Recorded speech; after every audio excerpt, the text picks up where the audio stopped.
အားလုံးပဲမင်္ဂလာပါကျွန်တော်ဒီနေ့မှာတော့ Dragon Bridge ဆိုတဲ့ fighting style လေးကိုဝယ်ခဲ့ပါတယ်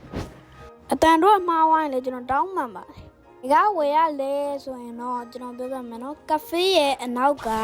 ကျွန်တော်တို့မှာကဖေးဟိုမှာကဖေးအဲ့ကဖေးရဲ့အနောက်ကဒီမှာဒီ orange ရှိမှာရှိပါတယ်ဒီ MBC ရှိရပါ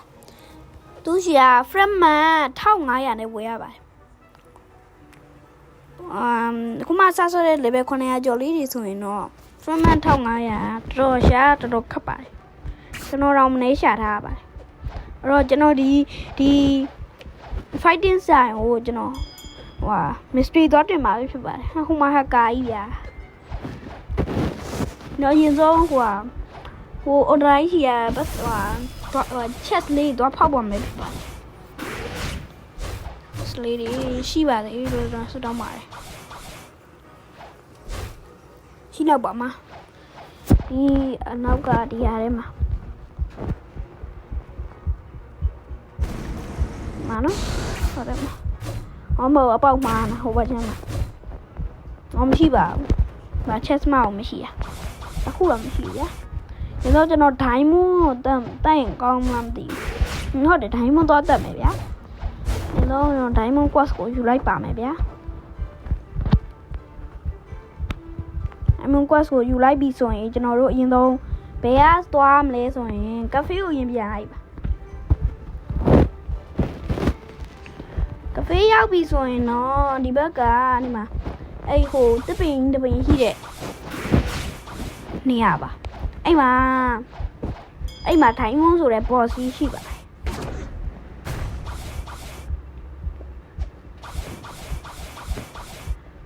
အဲ့ဒီခပ်ပါဒီဘက်တစ်ခါတော့ရှိပါတယ်မှာနော်နေကြတွဲနေရှိတဲ့နေရာပါ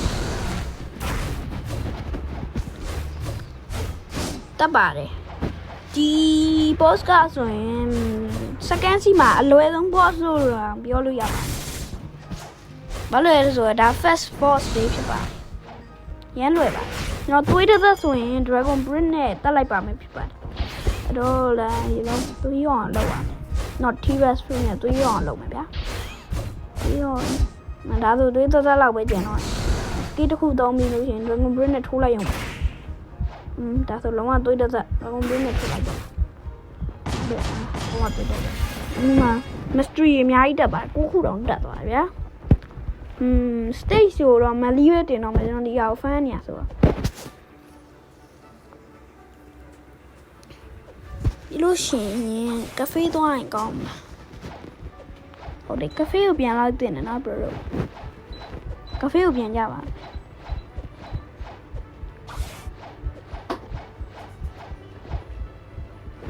ကျွန်တော်လည်းဒဲဟင်းနဲ့ပြန်နေပါတယ် teleport လုပ်လို့ရတဲ့ဟာကိုရောက်သွားပါပြီကျွန်တော် chest တွေယူအောင် chest ဟိုဝဲကြီးရလားအောက်မှာရှိသေးလားမသိအောက်မှာရှိအပေါ်မှာရှိသေးတယ်နဲ့တူပါတယ်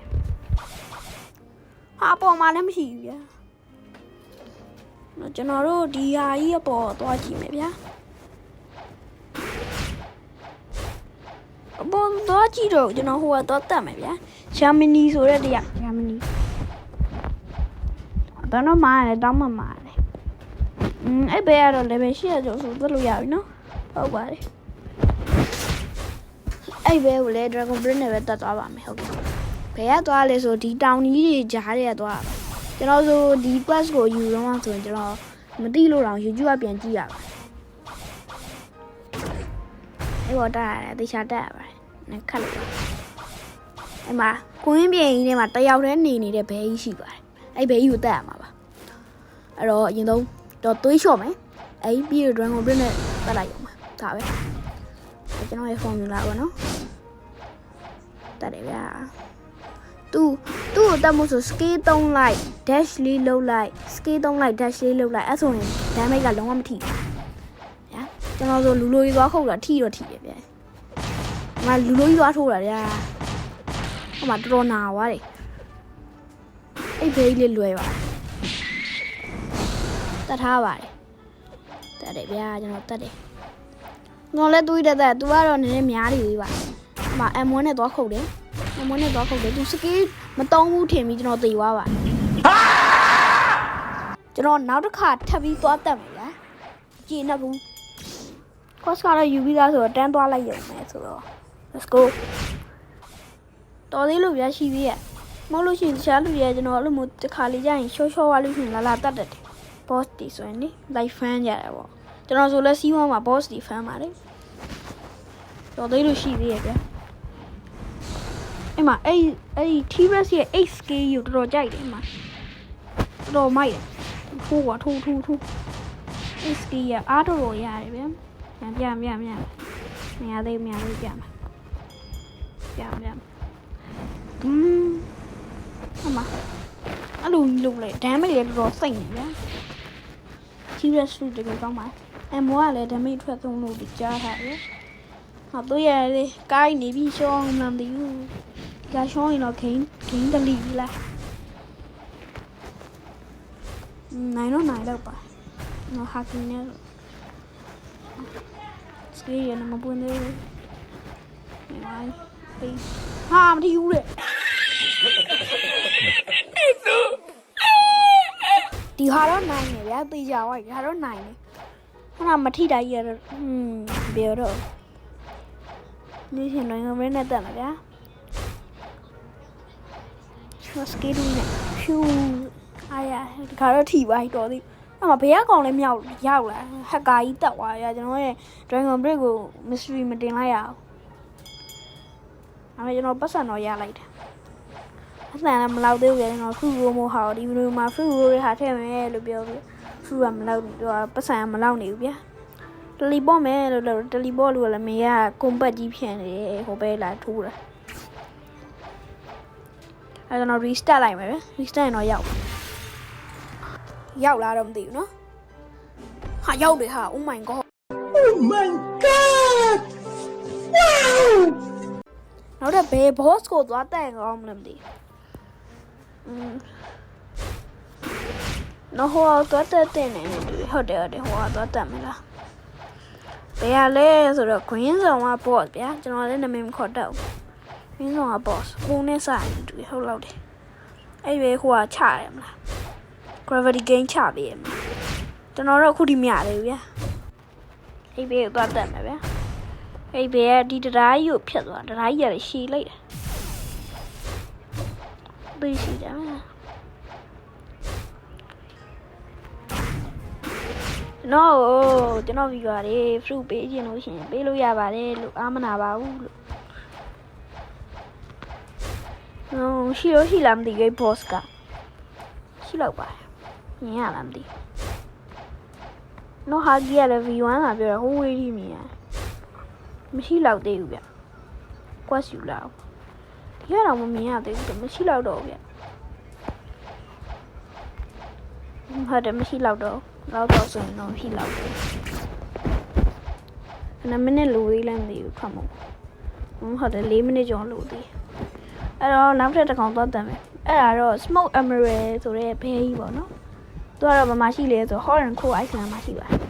တော့အဲ့ hot and cold တော့တွားလို့တော့မရသေးဘူးဒါပေမဲ့တွားတက်လိုက်မယ်လေ mystery တက်အောင်ဆိုပြီးတော့ mystery ကလည်းအများကြီးရမှာပါကျွန်တော်တဲ့ level ပဲမြင့်သေးတယ်ဟုတ်တွားကြည့်မယ်နော်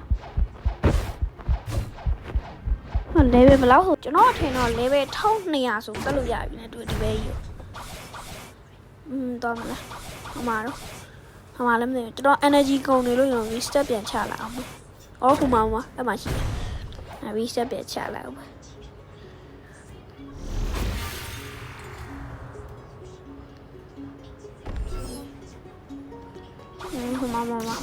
အဲ့ဒီမှာနေရဗျာအဲ့ပဲကြီး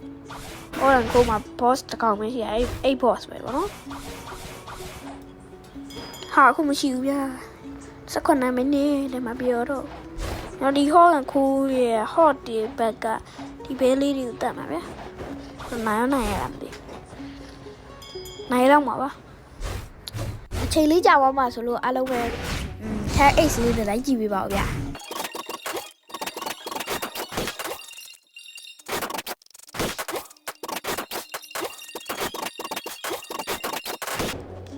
အခုဆိုရင်ဗျာကျွန်တော် Dragon Break ရဲ့ဟို Mastery ရ100ပြီပါ Use Skill ကိုစမ်းတော့ကြည့်အောင်ပါဗျာအိုးလာလိုက်တာ လိုပြီးတော့မလိုပြီးတော့နှစ်ထပ်လားမသိဘူးနော်ပြန်300ဗျကြည့်ဘိုးဒါသာဆိုပြီးတော့300ဗျဒီဘာတစ်ခါတည်းတက်အိုးဟုတ်တယ်နှစ်ထပ်ဟာရှုပ်လို့တော့မရဘူးဗျာတကယ်မိုက်ပါတယ်နော် Dragon Break ကိုလည်းကြိုက်သွားပါပြီဒါမိကလည်းပြင်းနေဗျာတော့ရှုပ်လို့မရဘူးဟိုကတော့လုံးမယ်နောက်တော့ဟိုကတော့တက်မယ်ဗျာဘာတော့ green zone ကဟို boss ကိုတော့တက်မယ်အိုးနဲ့စတယ်ဘဲလေးရှိလောက်ပြီးနဲ့တွေ့နော်ဟိုမှာ fan နေရလဲ4မိနစ်ကျော်အိုက်ဆိုတော့လေ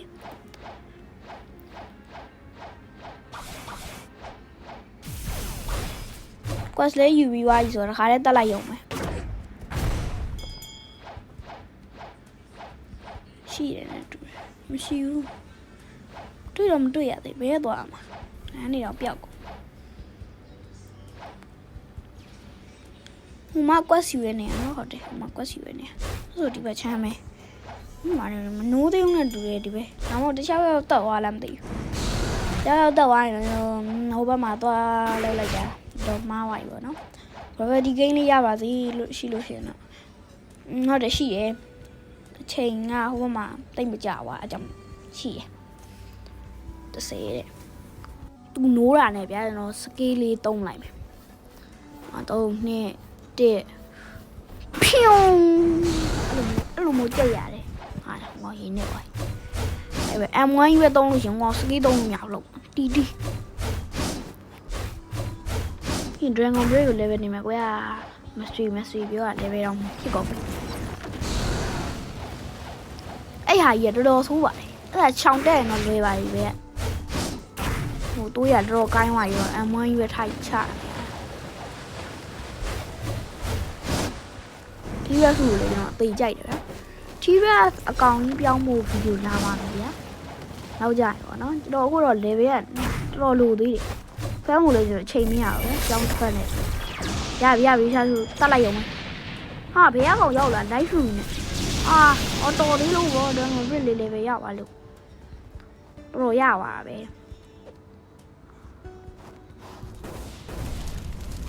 gravity ကိန်းရပါလားမရဘူး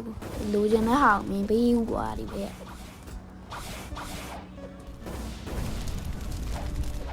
ဒီဝေးတက်တော့တာကျေးဇူးတော်တင်အောင်